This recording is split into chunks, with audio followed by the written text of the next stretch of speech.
Paschimanchal police DIG Brajesh Kumar Rai वार्षिक थाना निरीक्षक कार्यक्रम अनुसार आज चंपुआ थाना परिदर्शन आसिथिबा जଣାपड़ी।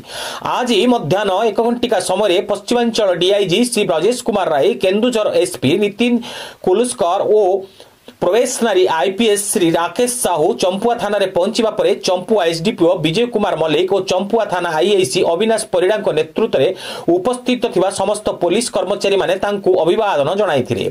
एहा परे डीआईजी चंपुआ थानार वार्षिक निरीक्षण करने सह आवश्यक निर्देश और परामर्श देइथिले। एथि सहित एक सभार आयोजन करा जायतिला, जेउथिरे उपस्थित जनसाधारण को डीआईजी चंपुआ थाना को आसुथिबा जनसाधारण उचित आईनगत सहाय्य तथा उत्तम व्यवहार पाउछन्ति कि नाही ताहा पचारि बुझिथिले।